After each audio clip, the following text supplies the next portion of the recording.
मित्रांनो, राज्यातील सार्वजनिक आरोग्य विभागाच्या आरोग्य उपकेंद्रामध्ये कार्यरत असलेल्या अंशकालीन स्त्री परिचारकांसाठी एक अतिशय दिलासादायक आणि महत्त्वपूर्ण असा अपडेट आहे.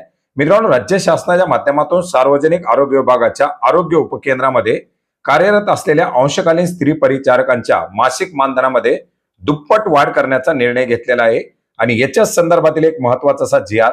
17 मार्च 2026 रोजी घेण्यात आलेला आहे, ज्याच्यामुळे या अंशकालीन स्त्री परिचारकाच्या मासिक मानधनामध्ये 1 एप्रिल 2026 पासून दुप्पट वाढ करण्याचा निर्णय घेण्यात आलेला आहे.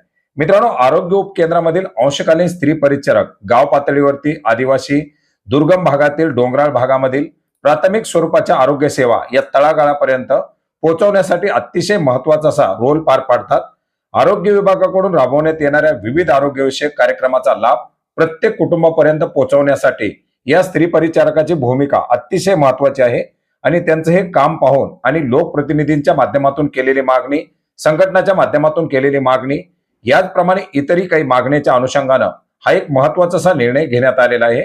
2019च्या शासन निर्णयानुसार अंशकालीन स्त्री परिचारकांना 3,000 रुपये मानधन देण्यात येते. आणि याच स्त्री परिचारकाच्या कामाचं बदलतं स्वरूप, आरोग्य सेवेतील वाढती भूमिका, महागाईचा विचार, या सर्व बाबींचा विचार करता मासिक मानधनामध्ये दुप्पट वाढ करण्याचा निर्णय घेण्यात आलेला आहे. 1 एप्रिल 2026 पासून ही वाढ लागू राहणार आहे. पूर्वी दिले जाणारे 3,000 रुपये आणि आता नवीन वाढ 3,000 रुपये असे एकूण 6,000 रुपयाचं मानधन या स्त्री परिचारकांना दिलं जाणार आहे. सर्व जिल्हा परिषदांच्या माध्यमातून अंशकालीन स्त्री परिचारांना प्रचलित कार्यपद्धतीनुसार सुधारित मासिक मानधन देण्याची कारवाई करण्यात यावी अशा प्रकारचे निर्देश या जी.आरच्या माध्यमातून देण्यात आलेले आहेत. तसेच दरमहा 10 तारखेपर्यंत मासिक मानधनाची रक्कम अदा करण्याची कारवाई करावी अशा प्रकारचे सुद्धा या जी.आरच्या माध्यमातून सूचना, निर्देश देण्यात आलेले आहेत.